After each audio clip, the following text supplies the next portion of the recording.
Oh. College campuses have become the next big hotspots for COVID-19 outbreaks. Boulder has another new plan to limit the spread, and hundreds of students at Colorado State are under mandatory quarantine and are supposed to get tested this weekend. They don't know yet how many CSU students are positive with the virus. Wastewater at 2 dorms sounded the alarms. 9 News reporter Jennifer Meckles explains what's happening on campus, also where CSU stands compared to other universities. 2 dorms and about 900 CSU students living inside them. Braden and Summit Halls are now under a mandatory quarantine. We realized that there is a fairly steep increase in the number of viral load detected within the wastewater system. Lori Lynn oversees CSU's pandemic preparedness, and part of that includes testing wastewater to look for early signs of the virus. Yep, a clue in the poo. Oftentimes when individuals are developing the virus, they shed at a higher level than typically when you're actually infected. So it's an early warning signal for us that there may be something going on. Mostly freshmen live in these 2 dorms, and all will be tested for COVID this weekend. Positive cases will be isolated and contact traced.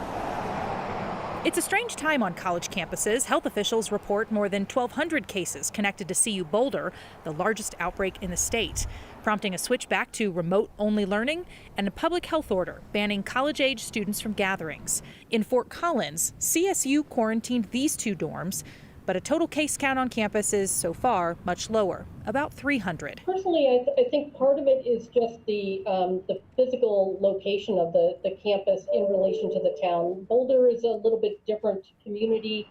I think the density is a little higher around the university. CSU also credits their aggressive wastewater testing, a system they say, for them, is helping. We're still figuring it out, but it seems to work. Jennifer Meckles, 9 News.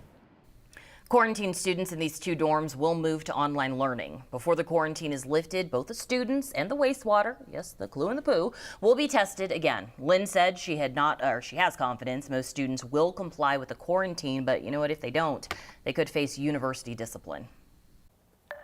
Boulder is still trying to manage its spike tied to CU's campus. The latest effort is cutting off alcohol sales at bars and restaurants at 10 o'clock each night in the city of Boulder.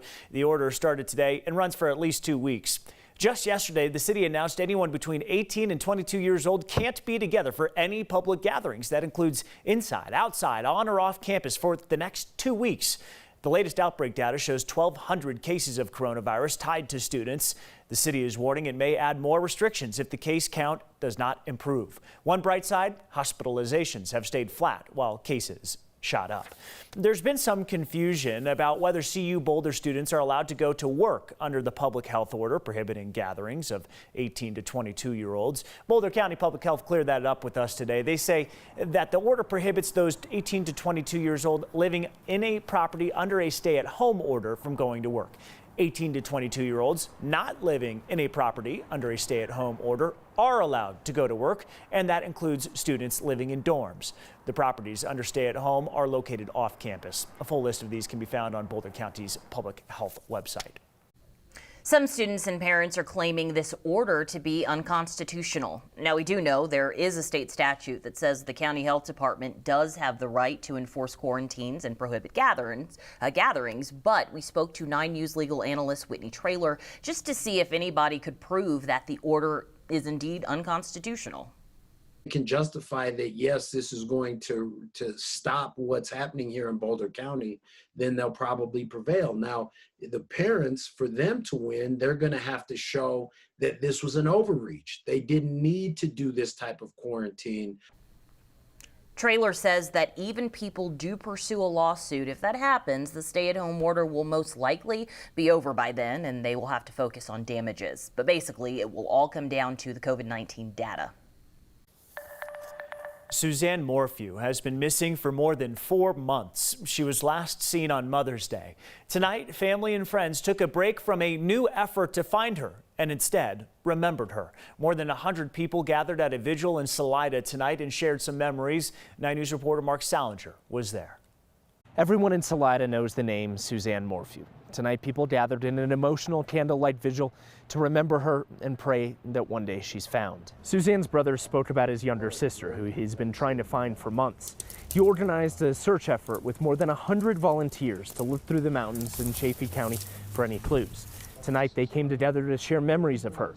For those who knew her, it was a chance to think back on the times they shared. She was a bright light. I mean, whenever you see her, I mean, she just was a gem. I mean, there's no other way to describe her. You just could see the beauty in her and feel the beauty. Volunteers searching through the mountains say they found different articles like clothing that they've turned over to authorities. The Chaffee County Sheriff's Office says that none of those items so far have been connected to Suzanne Morphy. The Chaffee County Sheriff was at the vigil tonight. Barry Morphy, Suzanne's husband, was not.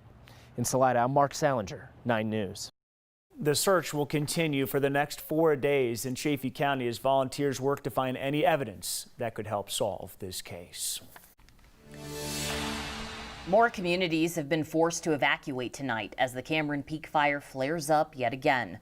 Strong winds helped the fire spread fast and stopped aircraft from even coming in and helping. People in the communities of Glacier View, Red Feather Highlands, and the Lady Moon area have been ordered to evacuate tonight. Some of those areas have been on standby ever since last Sunday. There are voluntary evacuations for Buckhorn Road area from Pinnock Pass to County Road 27. The fire's been burning north of Rocky Mountain National Park for more than 6 weeks now. It's now Colorado's third largest wildfire ever on record, with more than 111,000 acres burned. Containment jumped up to 27% yesterday, but the dangerous weather today and tomorrow may chip away at some of that progress. A new fire shut down Highway 131 in Eagle County for several hours this afternoon. The sheriff's office says the Ackley Creek grew to 100 acres in just 3 hours. People in the Horse Mountain neighborhood, also the campers around Muddy Pass Road, have been told just to be ready to get out of there. The fire started around 12:30 today just off of Highway 131 north of Wolcott. Firefighters are working to get it under control. It was a pretty busy day for fire crews really all across our state. Another small fire started this afternoon too in Douglas County, just west of the town of Rampart Range. It was small. As you can see here, you see some of that smoke, but the U.S. Forest Service says it was just about 2 acres, but still it sent up plenty of smoke. No buildings are threatened with this one. Forest Service firefighters are working to get it all under control. On the day Justice Ruth Bader Ginsburg was laid in state, we learned who President Trump wants to replace her. NBC News is reporting the president had picked Judge Amy Coney Barrett to fill Ginsburg's vacant seat. She's a federal appeals court judge and a devout Catholic. She's been conservative on issues like abortion. Before becoming a judge, Barrett worked in private practice and taught 15 years at Notre Dame Law School. If confirmed, she would cement the conservative majority on the court with 6 justices leaning right and 3 to the left. A formal announcement is scheduled for tomorrow at the White House. The president has said he wants the Senate to hold a confirmation vote before the election. Democrats have accused Republicans of hypocrisy after Republicans blocked President Obama's 2016 pick 9 months before the election. They want the winner of the election to name the next justice. Justice Ginsburg made history one final time today. She became the first woman and the first Jewish American to lie in state at the U.S. Capitol. Her family, lawmakers, and Democratic presidential nominee Joe Biden all attended the ceremony. Her rabbi paid tribute, calling her a trailblazer for equal rights. She called on Americans to keep fighting for Justice Ginsburg's legacy.